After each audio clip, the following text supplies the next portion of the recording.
Welcome to our new video दोस्तों और जय भीम। आज मैं बाबा साहब जी के बारे में 10 फैक्ट आपके साथ शेयर करना चाहूँगा जो आपको ज़रूर पता होने चाहिए और इस वीडियो के माध्यम से मैं बाबा साहब जी के योगदानों को आप तक पहुँचाने की कोशिश की है।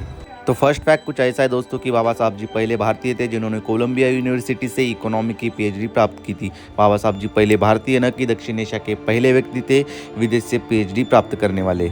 तो थर्ड फैक्ट कुछ ऐसा है दोस्तों कि भारतीय रिजर्व बैंक की स्थापना करने में बाबा साहब जी का महत्वपूर्ण योगदान था।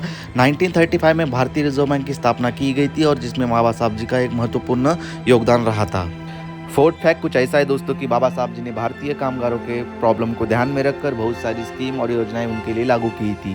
और जैसे 12 वर्किंग आवर्स को उन्होंने 8 आवर्स में कन्वर्ट किया था और बहुत सारी स्कीम लागू की थी, जिसमें से dream allowance scheme, ESIC scheme और एम्प्लॉय इंश्योरेंस स्कीम, ऐसी बहुत सारी वैल्यू स्कीम बाबा साहब जी द्वारा लागू की गई थी। फिफ्थ फैक्ट कुछ ऐसा है दोस्तों कि 1927 में महार सत्याग्रह लड़ा गया था, जिसका उद्देश्य था भारतीय दलितों के सामाजिक अधिकार, नागरिक अधिकार और समानता के लिए हुआ था और इसका नेतृत्व डॉक्टर बाबा साहब अम्बेडकर जी ने किया था और यह सत्याग्रह गांधी जी के सत्याग्रह से 3 साल पहले लड़ा गया था। सिक्स फैक्ट कुछ ऐसा है दोस्तों को वेटिंग फॉर वीज़ा, यह बाबा साहब जी के जीवन पर लिखी गई बुक है। यह बुक कोलंबिया यूनिवर्सिटी में स्टूडेंट को एज सिलेबस में पढ़ाई जाती है।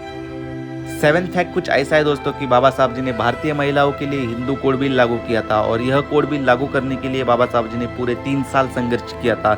इस कोड बिल के प्रमुख 2 उद्देश्य थे, महिलाओं को समाज स्थिति में ऊपर उठाना और सामाजिक असमानता खत्म करना। साथ ही साथ बाबा साहब जी ने कुछ कानून लागू किए थे जिसमें महिलाओं को पारंपरिक संपत्ति में अधिकार, तलाक और महिलाओं को गोद लेने की अनुमति थी और विधवाओं के लिए पुनर्विवाह का कानून लागू किया था।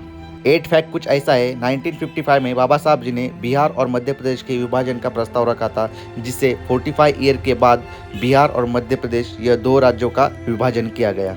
9th फैक्ट कुछ ऐसा है, बाबा साहब जी के पास 32 डिग्रियां और 10 भारतीय भाषाओं का ज्ञान था और साथ ही साथ उनके द्वारा कई पुस्तकें लिखी गई थी।